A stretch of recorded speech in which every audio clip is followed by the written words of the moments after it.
ये वीडियो में बना रही है कैसे कि ये वीडियो में बहुत ही इंपॉर्टेंट बात होके वाला बा पवन सिंह और ज्योति सिंह के बारे में। डायरेक्टली जोन बा कि केहू केहू के नहीं बोलत, लेकिन इनडायरेक्टली अगर बात कर जाओ तो पवन सिंह और ज्योति सिंह में झगड़ा चलता आ वही स्पेशल बात खातिर जोन बा कि वीडियो पूरा बनता। तो ये वीडियो में बना रही तीनों भाई आज बानी सन, तो कुछ स्पेशल बात हो अंदर के तो लोग पता हो कि हमनी को अंदर घुस के बात निकाल के बाद जोन बा की बात बतानी। सबसे पहिल का बात ज्योति सिंह पवन सिंह कहियो एक होइलो कि ना, ओकरा बाद हम तार लोग एगो चीज देखाए जोन की ज्योति सिंह शेयर करले बड़ी है फोन में हम रख ले बनी, ठीक बा। तो पवन सिंह ज्योति सिंह कहियो एक होइलो कि ना, तो ये बताइए ना बबलू। सबसे पहले जितना लोग वीडियो देखता सबको एक प्रणाम भैया।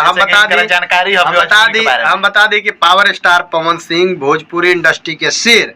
आ उनकर धर्म पत्नी ज्योति सिंह आजकल काराकाट में पूरा जम के मेहनत करता रही, ठीक बा। विधायकी के उनका चुनाव लड़क बा, मीडिया में भी पूरा एकदम सरेआम कह दिल बड़ी कि विधायकी के चुनाव लड़क बा आ उनकर चुनाव प्रचार करे तमाम लोग भी जाई आ वही बीच में हई एगो ऐसा स्टेटस लगा दिल बड़ी जौना के लेके हमनी के दिक्कत ये बेइज्जती बड़ी इज्जत से लौटाएंगे तुम्हें के बेइज्जती कर देले बा। अच्छा देखी बेइज्जती के अगर बात कर जाओ तो एक दूगो एगो जैसे कि पवन सिंह के आमा कह देली कि जो आज तकले पवन सिंह के सुनले बानी ज्योति सिंह के बारे में को मीडिया में ऐसा नीचे करी लाइट मीडिया में बोल रहे हो मीडिया आज तक ले आज देखी मेन बात बनू कि पवन सिंह ना चाहलन कि केहू अब पवन सिंह के बनावल लोग फिर पवन सिंह बोल के उनका का लाइमलाइट देते ऐसा पवन सिंह चाहेलन ना, ठीक बा। अब पवन सिंह से कहीं ना कहीं ज्योति सिंह के कुछ ना कुछ ऐसा गड़बड़ बात जाना के वजह से पवन सिंह एक और बात बताओ तनी कि पावर स्टार पवन सिंह के जब चुनाव रहे तब पवन सिंह ज्योति सिंह के अपना साथे लेके घूमर ले रखले रहे, सिंदूर भी छुए ले। ज्योति सिंह के भी का नाम बा कि हमार चुनाव बा तो पवन सिंह के सपोर्ट करे के चाहिए, लेकिन भैया किंग करस ना देखी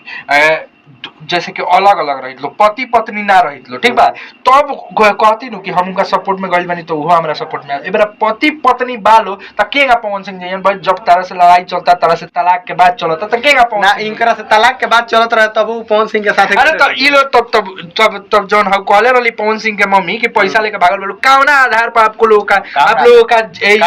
पैसा हुआ था अयो एबरा कौना आधार पर पवन सिंह जयन ई हमरा के तनिया से बात बता दियो। देखिए एक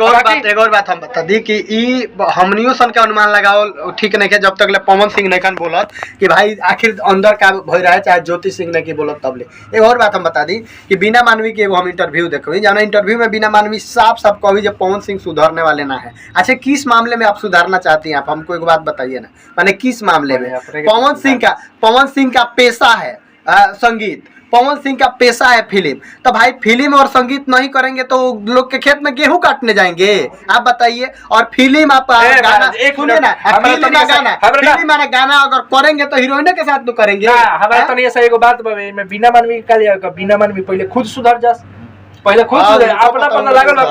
पहले खुद आप सुधर जाइए, उसके बाद से पवन सिंह के बारे में बात करिएगा। चाहे जौन भी आप आज तक लेके बिना मानवी के तो बातें हटा दो, ज्योति सिंह पवन सिंह के बारे में बात होता है कोनो इंटरनल एथी नहीं के, ठीक बा। केकरा खातिर लगैले बड़ी केहू नहीं के जानल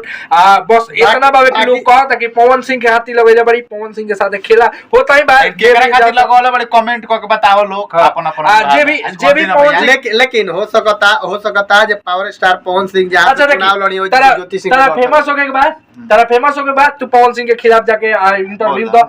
पवन सिंह के खराब बतावा। तारा फेमस हो के बाद तू पवन सिंह के अगर तारा एथी करे के बाद पवन सिंह से जाके सट जा कुछ दिन बाद पवन सिंह से दूर हो जा, ओकरे बाद से पवन सिंह के तू बदनाम कर दे, बस ये चलते बा।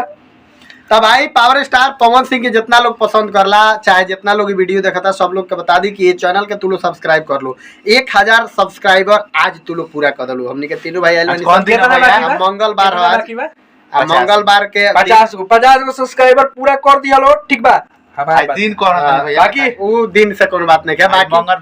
बाकी एक और बात हम बता दी कि अगर तू 1000 सब्सक्राइबर कर दे बोलो तो फिर हमनी के दोनों भाई साथ में वीडियो लेके हम सब वो अंदर के कि आखिर भइल का रहे आ कौना वजह से पवन सिंह ज्योति सिंह नाराज काला ओढ़नी वायरल हो गइल,